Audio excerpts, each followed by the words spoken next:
It was one of those afternoons in the Bundestag when nothing special was supposed to happen.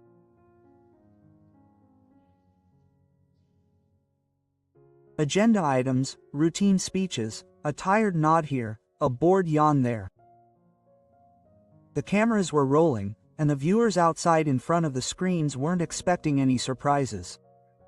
But what was about to happen that day was anything but routine, because Alice Weidel stepped onto the lectern with something in her hand, an image that would change everything in the coming minutes. And believe me, this is a moment you'll never forget, because the entire Bundestag went completely crazy and Friedrich Merz, usually cool and composed, really panicked for the first time. That's exactly why you absolutely have to stick around until the end. And if this story has already gripped you, then like the video, write your opinions in the comments and subscribe so that you don't miss any of these revelations. The air in the chamber was heavy as Weidel slowly walked towards the lectern. Her steps were deliberate, her eyes fixed straight ahead. She had no thick manuscript with her, no page-long columns of figures, as was typical of her. Just an envelope, thin, inconspicuous, but with a presence that immediately attracted everyone's attention. Friedrich Merz watched her from his seat. He leaned back slightly, as if to signal, "Come on, I'm ready." But inside he was tense. He knew that Weidel was a master at surprises and that this envelope did not bode well. Weidel began to speak, calmly, clearly, almost monotonously. She talked about economic imbalances, political failures, and the distance between citizens and parliament. Many members of parliament tuned out inwardly. It sounded like so often. But then she paused. She reached into the envelope, slowly pulled out a photo, and held it up. At first, no one understood what was on display. The cameras zoomed in, members of parliament craned their necks. Then it became clear. The image captured a scene showing Merz in conversation with a person no one in the room could immediately identify. The demeanor gave the impression of a confidential meeting. The reaction was immediate. An outcry went through the rows. Heckling. "What is this? Scandal. Fake." The president banged the gavel, but it was no use. In seconds, the Bundestag turned into a madhouse. Members of parliament jumped up and shouted at each other. The journalists typed away as if in a frenzy. Merz whirled around. His face was pale, then red. His hands clutched the armrest. Panic crept into his eyes. He knew he had to react, but he also knew that every answer could be wrong. Deny, explain, remain silent, no matter what he did, the image had already been seen. Weidel let the chaos take hold. She stood motionless at the lectern, the photo raised as if it were evidence in a court case. Then she waited until the first shouts had died down and spoke in a cutting voice. "Ladies and gentlemen, you are wondering what this picture shows. It does not only show an encounter, it shows how deep the entanglements here really go. And it shows why so many people out there no longer take this house seriously." Quote. The laughter that usually erupted during her speeches was absent this time. Instead, there was a seething atmosphere, a mixture of anger, uncertainty and fear. Everyone wondered who the person in the photo was. What was the significance of this meeting? Merz jumped up. "This is a shameless staging," he yelled, his voice louder than he intended. "This photo has been manipulated. A forgery, an attack on democracy." But this outburst only made matters worse, because he did not appear confident, he seemed hurt. Weidel slowly lowered the picture and placed it on the lectern in front of him. "If it is a fake, Mr. Merz, then please explain why you are reacting this way, why you can see the panic in your eyes, why you cannot simply say where and when this picture was supposedly taken." The chamber exploded again. Interjections rang out. Some members of parliament called for clarification, others for the session to be adjourned. The president struggled desperately to restore order, but no one was listening anymore. In those seconds it became clear that the picture had had its effect. It didn't matter whether it was real or not. It had unleashed a momentum that could no longer be stopped. Merz sank back into his chair, his breath heavy. He could feel the gazes of his own party, could feel how his narrow-minded allies hesitated to defend him. This was the nightmare of a politician on the defensive, with no control over the narrative. Weidel, on the other hand, was still standing at the lectern. She spoke more calmly now, almost emphatically. It's not about whether they like me or not. The point is that there are images here that raise questions and that you, Mr. Mars, are not in a position to answer these questions. It was a sentence that changed everything, because suddenly the debate was no longer them versus him, but truth versus concealment. Dear viewers, this is exactly where the real story begins. A single image, a single moment, and the entire Bundestag goes crazy. Mars, who is usually so cool and calculating, loses his composure and panics. But that was only the beginning. In the next few minutes and days, a chain of intrigues would develop that no one could control, not even Alice Weidel herself. And if you want to know what happens next, how this image turns the Bundestag into a cauldron and what secrets are being dragged to light in the background, then definitely stay tuned. Leave a like, write in the comments whether you believe this image was real or not, and subscribe so that you don't miss a second of the sequel. The episode in the chamber never ended. Members of Parliament jumped up and shouted in confusion, some clapped maliciously, others loudly demanded clarification. Journalists in the gallery typed so fast that their keyboards clattered like machine gun fire. Never before had a single image plunged the Bundestag into such chaos in such a short space of time. Alice Weidel stood stoically at the lectern, the photo lying in front of her like an ace that she could pull up again at any time. Her hands rested calmly on the wood, her eyes wandered slowly over the rows. She did not enjoy the chaos, but she knew that this was her moment. Friedrich Mars, on the other hand, seemed cornered. He wrestled with himself. Should he downplay the image? Should he provide facts? Should he remain silent? Every thought, every option felt wrong. And with every second that he remained silent, the murmurs and doubts grew. Mr. Mers, an SPD member of Parliament, interrupted. Can you explain who this man is? A Green continued. Or should we assume that they are hiding something from us? Mars's face turned red. He reached for the microphone. His voice cracked. This is a fake. I have nothing to do with this man. But his tone was too sharp, too aggressive. He sounded like someone who was no longer in control. Weidel held the picture up again, calmly and determinedly. If it is a fake, Mr. Mers, then please provide evidence. We would all like to know where this photo came from and why it even exists. The chamber exploded again.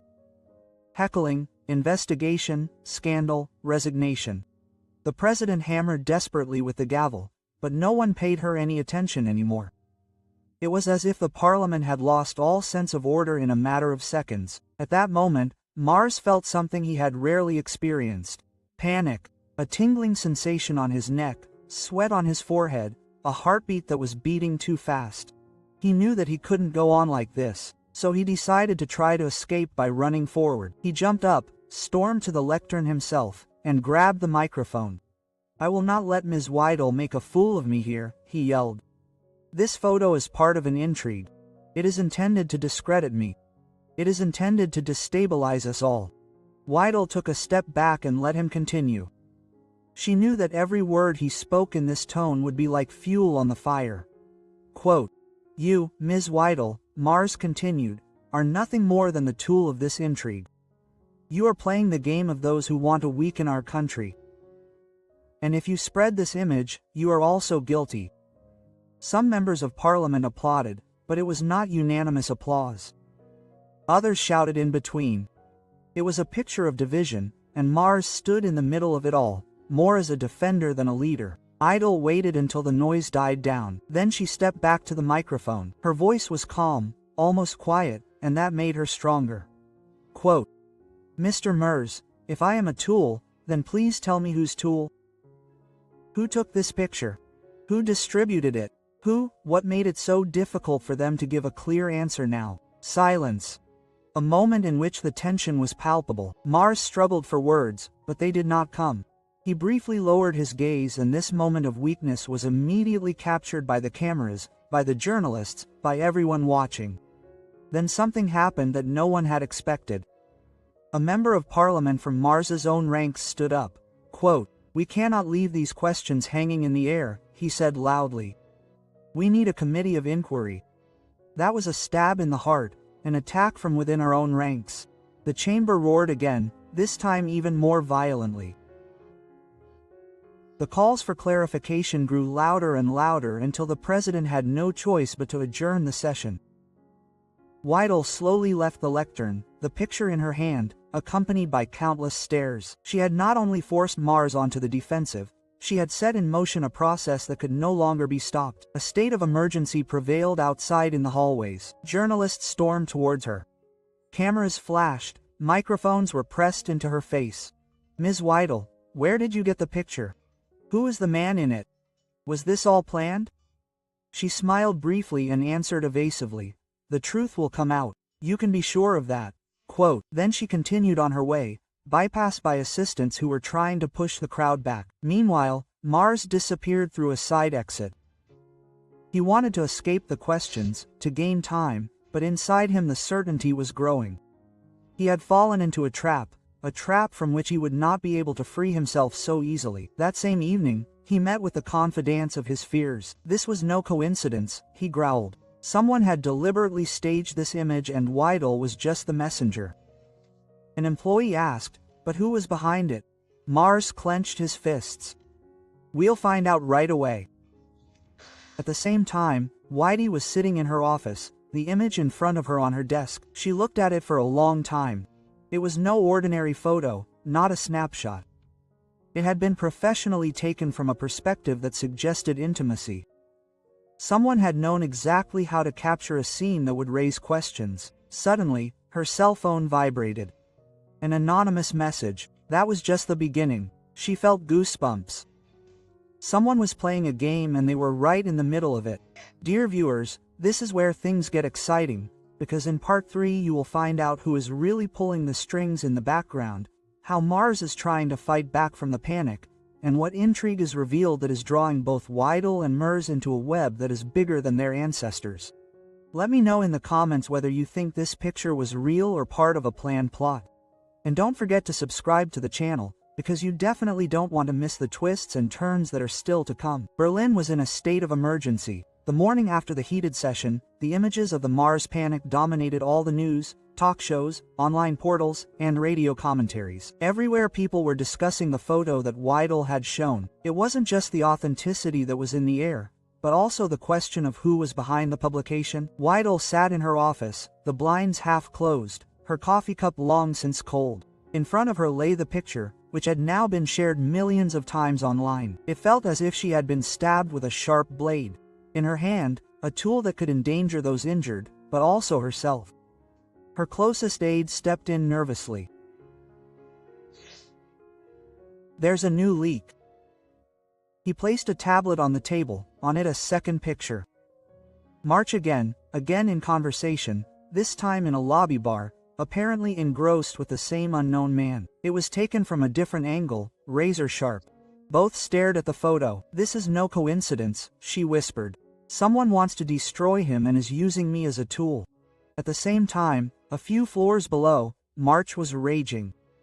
In a confidential circle, he threw documents on the table. "This is a systematically planned campaign to identify anyone who is playing our ranks falsely." His voice squeaked. "I want names. Immediately." One of his advisors dared to object. Maybe it's not from our ranks. Maybe it's bigger than an external player who deliberately wants to destabilize the union."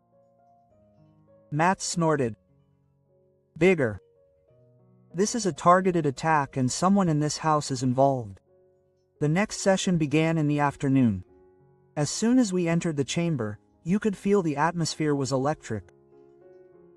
Everyone was waiting to see whether Weidel would present another photo or whether March could regain the initiative. Weidel was the first to speak. She held up the second photo. The room exploded with shouts, screams, investigations, falsifications. The president seemed desperate. Urs jumped up immediately. "This is a perfidious attack. These images have been taken out of context, manipulated and deliberately used to destabilize me in this house. But then something happened that no one had expected. A young member of the Green Party stood up and spoke. Mr. Mars, if you say that the images were manipulated, then please provide evidence. Otherwise, we have to assume that something is being covered up here. Quote, the room fell silent. For the first time, Mars was not only opposing Weidel, but also parts of the other factions and even his own Swede in the ranks of his CDU-CSU. Weidel continued, I ask you, Mr. Mars, why are these images appearing at all? Is this man insistent? Why can't you tell us what's going on here? Mars struggled for words. There was an expression in his eyes that was rarely seen in him. Uncertainty.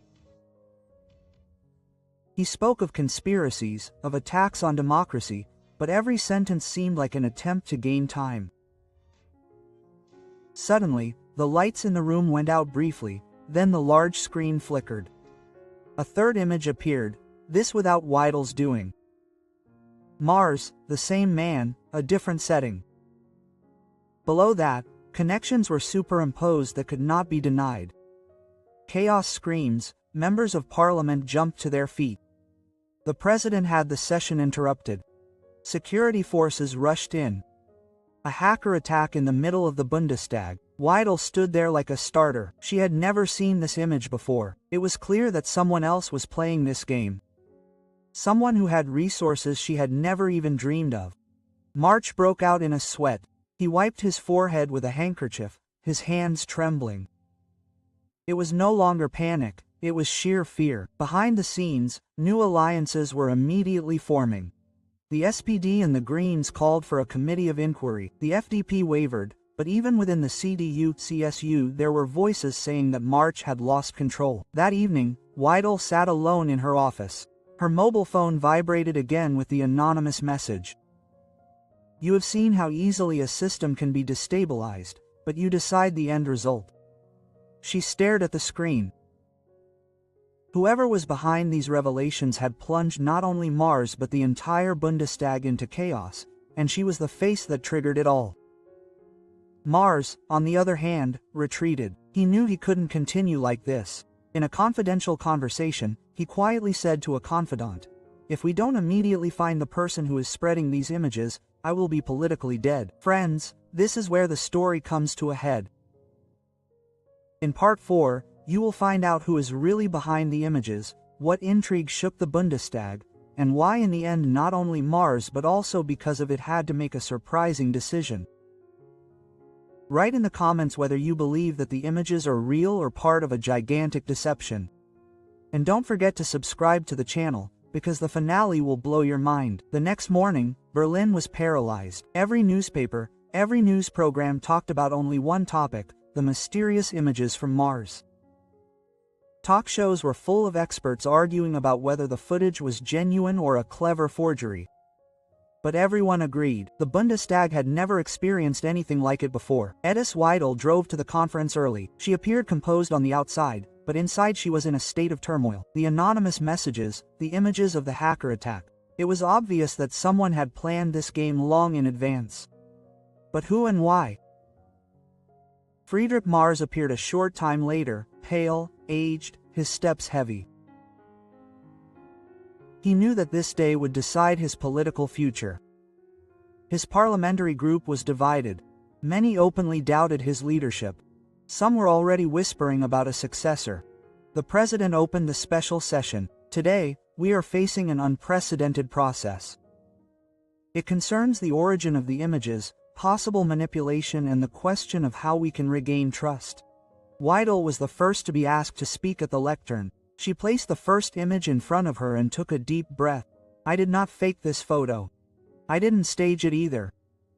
It was leaked to me and I showed it because I was convinced that it raised questions that needed to be answered. But it's now clear that we are all victims of a game that is bigger than us. The room was silent. Everyone was listening.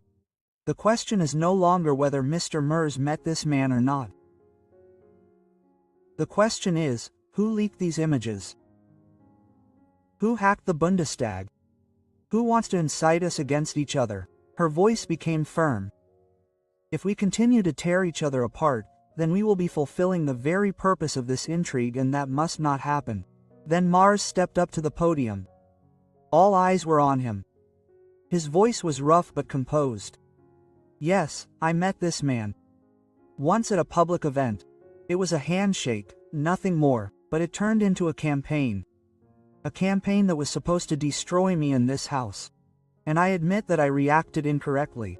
I let myself be led by panic. I take responsibility for that. A murmur went through the room. For the first time in days, he spoke not like a defendant, but like someone who wanted to regain control, and then the unexpected happened. My IT security officer for the Bundestag stepped up to the speaker's podium. Quote, "We have traced the trail," he said. The images were not stolen from private archives or party circles. They originated from the security cameras of the Bundestag itself. Someone with internal access rights copied and manipulated them. A shock, a mole in their own house. All eyes turned to the ranks of the CDU. But then a man from the administration stood up. Gray suit, inconspicuous appearance. Quote, he said calmly, I took the pictures. Not because I wanted to harm anyone, but because I wanted everyone to see how quickly they lose control when you just show them a few photos. An outcry went through the chamber. Members of parliament jumped up, screamed, and demanded his arrest. Security forces led him away. Wurst stood there for a while. It wasn't a secret service, not a foreign power, not a secret party bill. It was a frustrated employee who wanted to show how vulnerable the system was. Mars took a deep breath, then looked at Weidel. For the first time, without anger.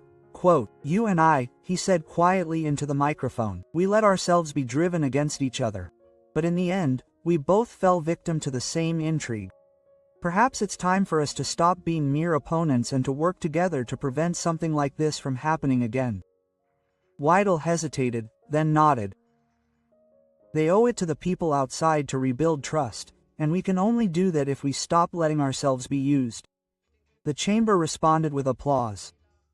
No thunderous cheers, but serious, heavy applause, a signal that everyone had understood. This was no longer about Weidel or Mars, but about the foundation of Parliament itself. At the end of the day, a cross-party committee of inquiry was set up. The aim was to review the structures that made such manipulations possible. The employee who had started the intrigue was dismissed, but his point had been made. The Bundestag had to learn to become more resilient. Outside, the media reported on a surprising turn of events. Weidel and Mars shake hands. Images of the two shaking hands in front of the cameras went around the world. And so the story ended not with a triumph for one or a defeat for the other, but with a realization that even intrigue, chaos and panic could ultimately lead to something good if one had the courage to overcome one's own fears. Friends, if you enjoyed this story, be sure to leave a like. Let me know in the comments whether you think something like this could happen in real life. And don't forget to subscribe to the channel, because the next story will be even more exciting.